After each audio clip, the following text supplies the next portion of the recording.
Warriors fans, sit down, because what I'm about to tell you changes everything you thought you knew about this offseason. LeBron James is not walking through that door in San Francisco. It's over, and for a few hours it looked like the front office simply had no plan B at all. But then, Golden State did something nobody saw coming, and what happened next might just save this entire era of Warriors basketball. Stick with me till the end, because you're going to walk away from this knowing exactly what Mike Dunleavy Jr. is cooking up behind the scenes. Why a trade involving an all-star got buried inside a hotel room in Las Vegas, and who might be Steph Curry's new go-to partner on offense. Let's get into it. Let's rewind a bit. This offseason, the Warriors went all in on the biggest move in franchise history, LeBron James, four-time champion. The kind of signing that would have changed the entire league. It didn't happen. LeBron chose Philadelphia, closing out what's being called the final contract of his career. 2 years, $8 million, with Rich Paul handling the negotiation, according to Dave McMenamin of ESPN. For Warriors fans, that hurts. The team missed the playoffs in 2 of the last 3 seasons, and the front office knew it needed to shake this roster up. LeBron was supposed to be that shakeup, but without him, Golden State was left with almost no cap space to work with. So what happens when the biggest shot of the year misses the mark? You go back to the guy who's always had your back. Draymond Green is staying home. Check this out. Draymond had actually opted out of his contract earlier this offseason, a sacrifice made specifically to open up room for the LeBron pursuit. But once that possibility fell apart, Draymond didn't hesitate. He came right back and signed the exact same contract he had walked away from. 1 year, $27,700,000. Rich Paul confirmed it directly to Shams Charania of ESPN on Tuesday. Think about that for a second. Draymond gave up leverage, gave up options for a shot at bringing in LeBron. And when it didn't work out, he still came right back to the Bay Area anyway. That's not just a contract move. That's loyalty. And hey, if you're as locked in on this Warriors rebuild as I am, do me a favor. Hit that like button right now. Seriously, it helps this channel keep bringing you these exclusives. All right, back to the bombshells. With Draymond locked in, the front office turned its attention to the market, and one name keeps coming up: DeMar DeRozan. DeRozan was let go by Sacramento after carrying a $73 million contract, and now he's a free agent that, according to the rumors, Golden State has its eye firmly on. Joey Akeley of Sports Illustrated has already pointed out that the Warriors badly need a scoring wing, and DeRozan is, without question, the best name available at that position. If he wants a team where he can still average north of 18 points a game, Golden State makes total sense for him. But there's a problem. Miami wants him too. And Jake Fisher of the Stein line says that connection to the Heat runs deep, years deep, literally. And right now, the Heat looks like the favorite. According to Fisher, the other suitors simply don't have the financial power to compete. If Golden State can get DeRozan locked up, that gives Steph Curry another heavyweight option to share the scoring load with. But there's a catch. DeRozan's defense has always been a headache,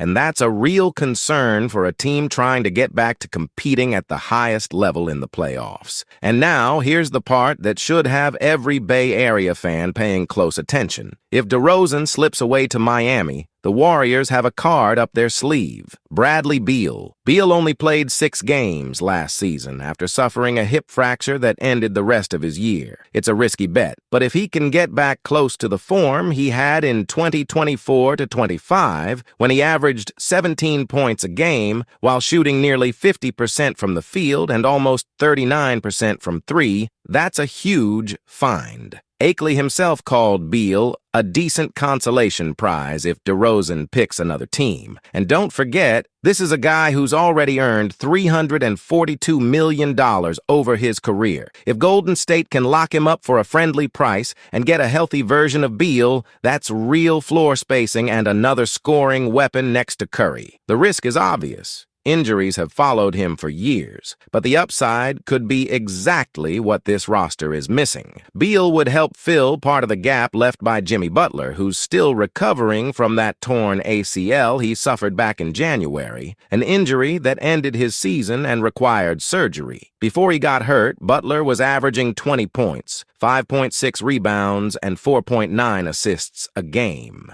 Watching him come back healthy is, on its own, a storyline we're still going to be following closely. But now it's time for the story that's going to make you question every single decision this front office has made. According to Logan Murdoch of The Ringer, the Warriors seriously discussed the possibility of trading Jimmy Butler and draft picks for Anthony Davis. Let that sink in for a second. That conversation reportedly happened during Summer League in Las Vegas. A group inside the front office pushed hard for it. But in the end, two things killed the deal: Davis's injury history and his desire to lock down a new contract extension. The front office decided the risk wasn't worth it and chose to keep Butler and the draft picks intact. Davis, by the way, ended up getting traded from Dallas to Washington in February, a massive deal involving 9 players and 3 teams. Washington landed Davis, Jaden Hardy, D'Angelo Russell, and Dante Exum. Dallas got back a package headlined by Chris Middleton,